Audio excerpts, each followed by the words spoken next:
Hello everyone.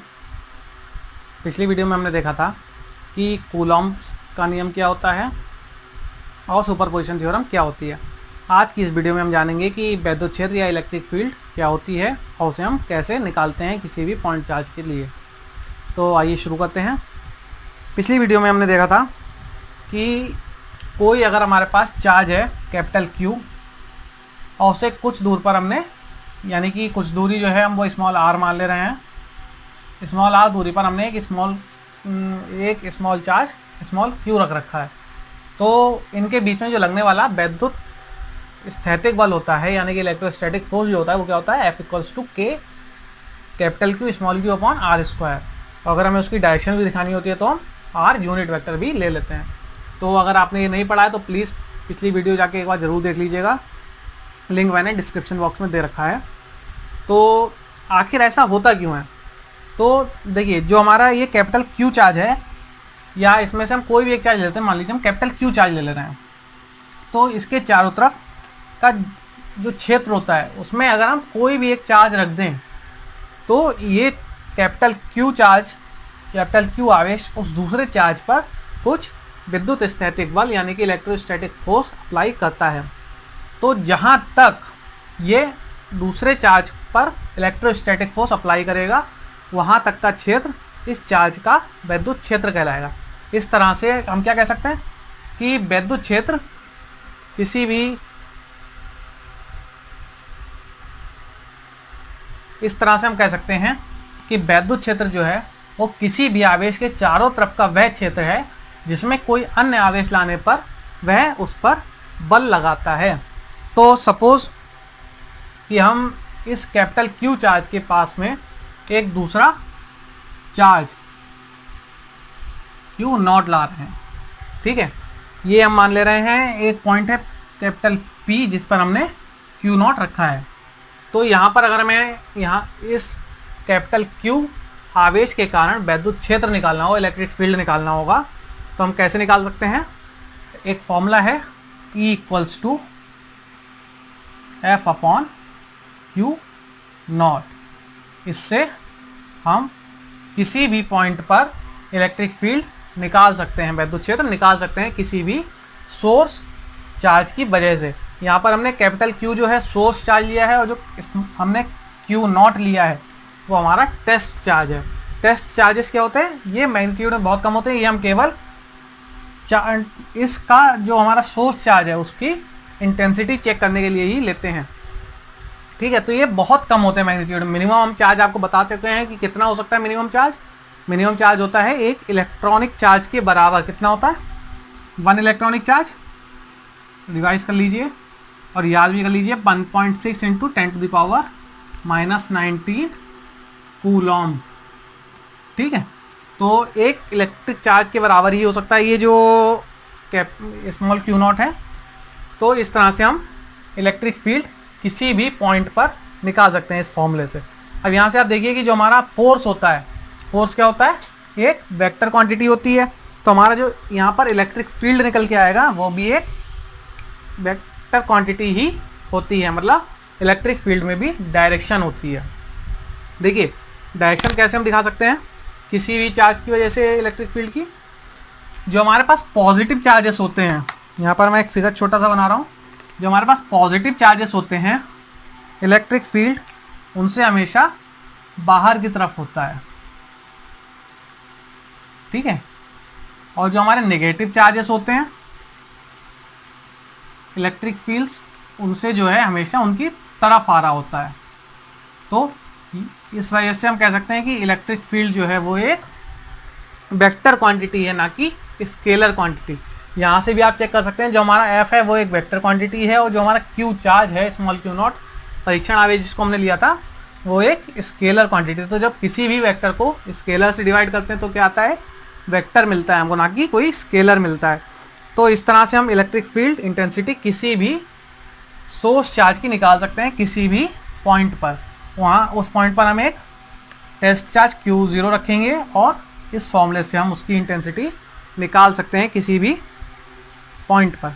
अब हमें अगर एक्यूरेट इंटेंसिटी चाहिए किसी भी पॉइंट पर किसी चार्ज की वजह से, तो हम क्या कर सकते हैं?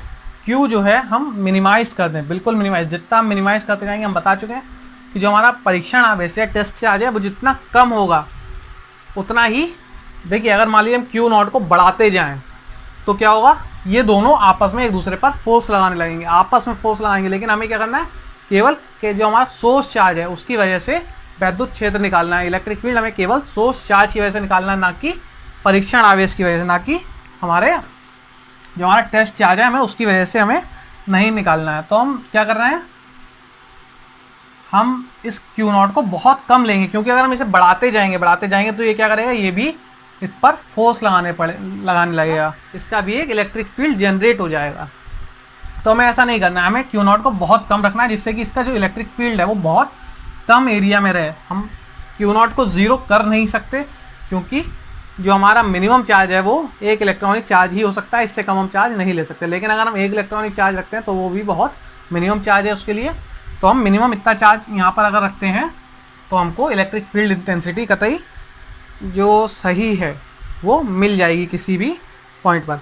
अब हम मान लेते हैं कि इस Q चार्ज की वजह से हमें इसी पॉइंट पर, मान लीजिए हमने ये फिर से ड्रॉ किया है कैपिटल P पॉइंट, इस पर हमने एक टेस्ट चार्ज रखा है Q नॉट, इस पॉइंट पर हमें इसकी इंटेंसिटी निकालनी है, और इनके बीच की डिस्टेंस हम फिर से R ले रहे हैं, ठीक है। जो हमारी डिस्टेंस है वो हमने R ले लिया, और ये जो चार्ज हमने माना है कैपिटल Q, ये हमने पॉजिटिव Q चार्ज माना है।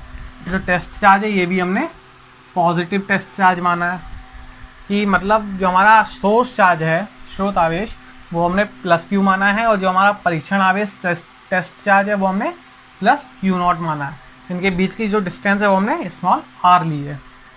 तो क्या होगा, जो हमारा फोर्स लग रहा होगा इनके बीच में वो कितना हो जाएगा, F equals to K Q Q upon R square, K Q naught upon R square into vector कह रहे सॉरी यूनिट वेक्टर r। तो अगर हम इसको Q नॉट से डिवाइड कर देंगे, सिंपली Q नॉट से डिवाइड करके हम इलेक्ट्रिक फील्ड इंटेंसिटी उस पॉइंट पर निकाल सकते हैं। F की value K Q naught upon R square into Q naught R. तो जो इलेक्ट्रिक फील्ड इंटेंसिटी आएगी वो कितनी आ जाएगी, K capital Q upon R square into R. अब यहाँ से आप देख सकते हैं कि जो इंटेंसिटी है, यानी कि जो तीव्रता है विद्युत क्षेत्र की, वो किस किस पर निर्भर कर रही है, वो केवल जो हमारा सोर्स चार्ज है कैपिटल Q उस पर निर्भर कर रही है, और उससे दूरी कितनी है उस पॉइंट की, पॉइंट कैपिटल P की उससे दूरी कितनी है, इन दो बातों पर ही निर्भर कर रही है, ना कि वो टेस्ट चार्ज पर निर्भर कर रही है। तो इस तरह से हम कह सकते हैं कि जो हमारा इलेक्ट्रिक फील्ड इंटेंसिटी है कैपिटल Q चार्ज की वजह से वो विभिन्न बिंदुओं पर अलग अलग होगी, विभिन्न पॉइंट्स पर अलग अलग होगी, डिफरेंट पॉइंट्स पर ये डिफरेंट होगी। अगर हम ये मान लेते हैं कि जो हमारा ये पॉइंट है इसको हम P डैश मान लें, और इनके बीच की डिस्टेंस को हम R डैश मान लें, तो क्या हो जाएगी इंटेंसिटी हो जाएगी E equals to K Q upon R dash square into R dash unit vector, ये इंटेंसिटी हो जाएगी। अब यहाँ से आप एक बात देखिए कि अगर हमने ये एक पॉइंट लिया जिसकी डिस्टेंस आर डैश है, ठीक है, हम इसी के बराबर में एक और पॉइंट ले रहे हैं, ये भी हम मान ले रहे हैं कि आर डैश डिस्टेंस पर ही है, दो पॉइंट एक ही डिस्टेंस पर हो सकते हैं। तो अगर हम इस पॉइंट को मिलाते जाएं और ऐसे बहुत सारे पॉइंट्स ले लें तो ये क्या करेगा, एक सर्कल ड्रॉ करेगा। सर्कल ड्रॉ होगा ना, सर्कल की डेफिनेशन ही यही होती है।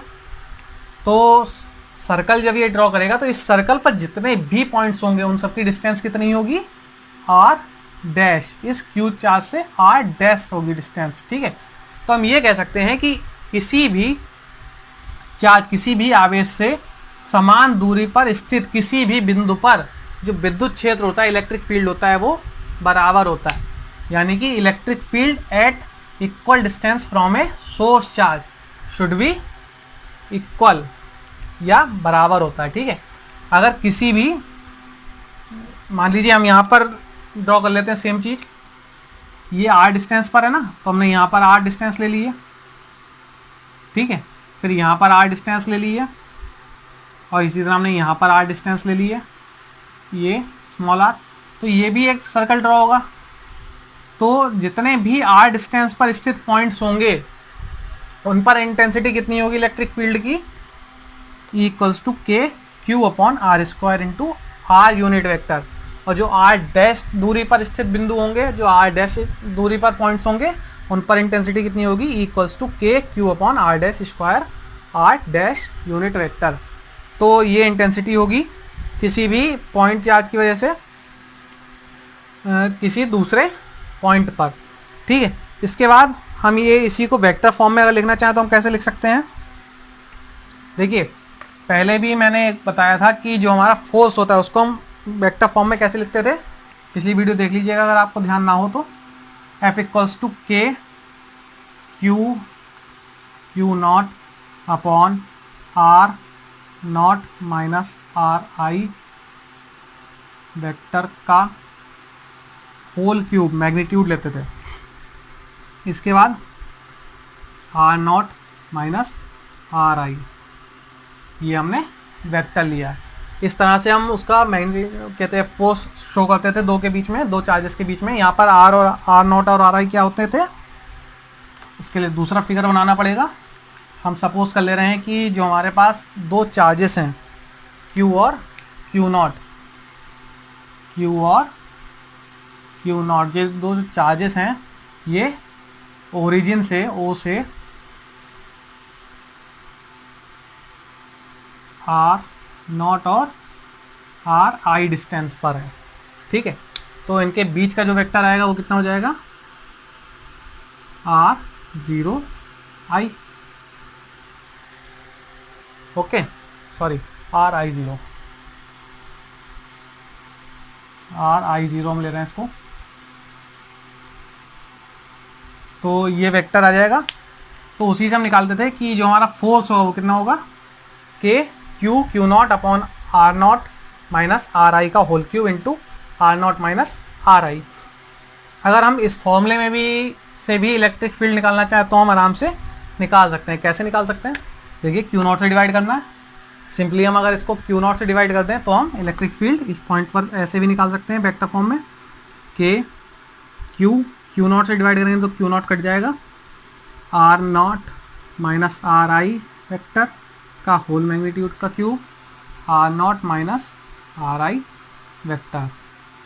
तो इस तरह से किसी भी पॉइंट पर हम इलेक्ट्रिक फील्ड निकाल सकते हैं किसी भी सोर्स चार्ज की वजह से। केवल हमें क्या करना है, वहाँ पर एक जो टेस्ट चार्ज है उसको पुट करना है और फोर्स निकाल के उस टेस्ट चार्ज से डिवाइड। आज के लिए इतना ही, थैंक यू।